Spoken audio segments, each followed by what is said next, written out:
Politics is one of those areas where the so-called experts don't always have the best vantage point. You can be too close to a subject, too enmeshed in its details to see some of its larger truths, and that is definitely true of politics. I have never thought more clearly about politics than when I knew nothing about it. In 1988, I was absolutely certain of one thing. Michael Dukakis would never be president. Never. It didn't matter when he became the front runner for the Democratic nomination for president. I knew that he would never be president. And it didn't matter that he eventually had an 18-point lead over the Republican candidate, then incumbent Vice President George H.W. Bush. I knew Michael Dukakis would never be president. I could see that very clearly. And I didn't care what the professionals thought. I didn't care what the experts thought. That was the year that I lost my amateur standing and got my first paycheck in politics, even though I still knew nothing about it. I found myself drafted into Senator Daniel Patrick Moynihan's re-election campaign by his wife and campaign manager, Elizabeth Moynihan. They didn't need me. They were going to win with more than 2/3 of the vote, no matter who worked on that campaign, but I needed a paycheck, and so there I was at my very first political convention, the Democratic National Convention, knowing full well what no one else there seemed to know, that their nominee, Michael Dukakis, would never be president. It's like football. The view of the game is better from the seats way up high over the 50-yard line than it is down there where the coaches are standing on the sidelines. And when you're sitting way up high in the grandstand, you have a chance to see things that the people down there in the field could never, ever see. Tonight's rewrite is a perfect case in point. Someone sitting up there in the grandstand of American politics has spotted something in our politics, actually spotted the way one of the most powerful players in our politics is playing the game, something we professional political analysts haven't seen. Last Word friend and one-time cast member of The Last Word, Barry Levinson, the Academy Award-winning director, screenwriter, and producer, is a wise and generous man. He spotted something from up there in the grandstand about our politics, and it has generously given me permission to steal it for tonight's rewrite, in which we, Barry and I, will rewrite the political media's view of Grover Norquist. In a recent Huffington Post article from which I am about to liberally borrow, Barry points out that anti-tax fanatic Grover Norquist's first and most important tactic in his war on taxes is, quote, to devalue the English language. He continues to say his goal is to shrink government and then drown it in the bathtub. But what he is really saying is, I want a revolution. I want to overturn this democracy and create a new government. This is a crucially important and downright brilliant perception and revelation. Grover Norquist is not a conservative. Repeat, Grover Norquist is not a conservative. Tell all your friends he's not a conservative. He is a revolutionary. Think, just think. Think how the media and the Republican Party would treat Grover Norquist if they saw him for what he really is, a revolutionary.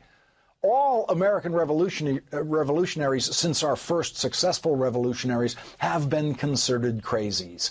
There are revolutionaries in this country right now. There always are. Americans who want to overthrow this government, but they are few and harmless and unable to build followings because, among other things, we don't book that particular kind of crazy as guests on our TV shows.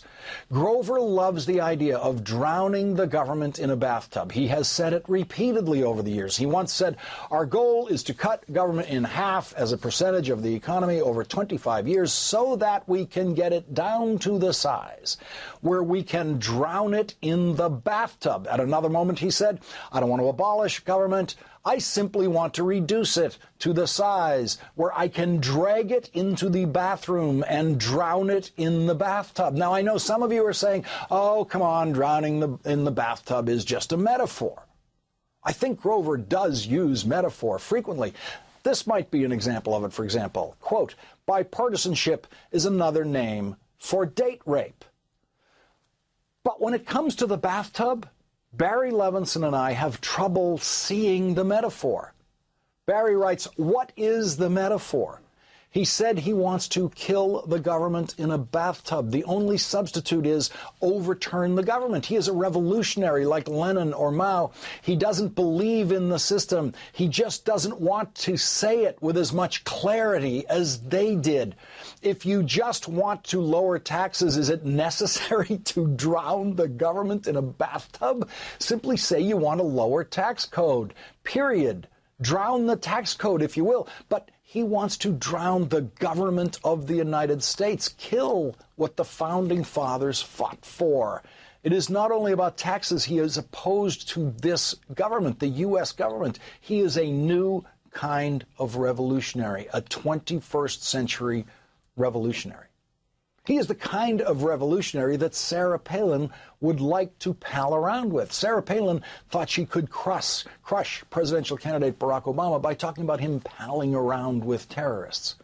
But virtually every Republican elected official in Washington has palled around with Grover Norquist, has palled around with a revolutionary, with someone whose goal is to destroy the federal government, destroy the Founding Fathers' creation. If Republicans take Grover Norquist's goal so seriously that they are willing to sign a pledge to him to follow his dictates on taxation, why don't Republicans take Grover Norquist's words seriously? When Jane Fonda was protesting the Vietnam War, if she had said she wanted to drown the American government in the bathtub, would conservatives have laughed and cheered the way they cheer Grover Norquist for saying exactly that?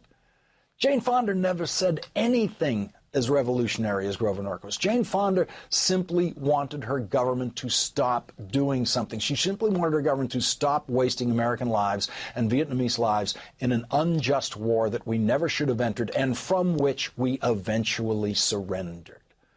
Vietnam protesters simply wanted their government to stop doing something. Grover Norquist wants his government to stop.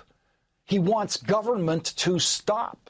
He wants to replace the government we have with some undescribed alternative government that will have either ultra-low taxation or no taxation at all. We really have no idea what kind of government Grover Norquist supports because he has never really described that.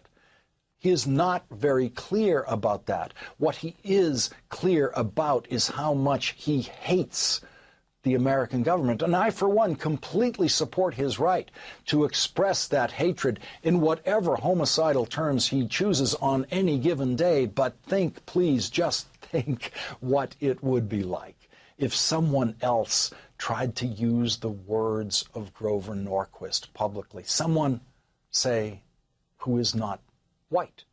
Someone who did not work for Newt Gingrich in the Congress, someone who had not worked for the Reagan campaigns. Barry Levinson offered us this thought exercise in his article, Grover and the Bathtub. Let's say his name is not Grover Norquist. He is a black man or a Latino, or for that matter, any minority, and he says, as Norquist did, our goal is to inflict pain. It is not enough to win. It has to be a painful, devastating defeat, like when the king would take his opponent's head and spike it on a pole for everyone to see. What if this guy had said that? Our goal is to inflict pain. What if this guy talked about spiking his opponent's head on a pole for everyone to see? What's the difference between Van Jones and Grover Norquist? Grover Norquist went to Harvard College and Harvard Business School. Van Jones went to the University of Tennessee and Yale Law School. Not much difference there. Grover Norquist worked for the Reagan administration. Van Jones worked for the Obama administration. Not much difference there. But there is a difference. There's a big difference. If Van Jones had ever said, our goal is to inflict pain, it's not enough to win, it has to be a painful, devastating defeat, like when the king would take his opponent's head and spike it on a pole for everyone to see, what would O'Reilly say that night? What would Sean Hannity do that night? Sean would devote the entire hour of his show to the condemnation of Van Jones, which I believe he has done from time to time. He would call Van Jones a revolutionary. Those guys have demonized Van Jones for nothing, and they cheer on the revolutionary, the enemy of the government, Grover Norquist. And now we know how an American revolutionary can be championed by the right-wing media and welcomed into the halls of power by Republicans in Congress. Two things are necessary. First of all, be white. Be very, very white. And second, pretend to be a conservative.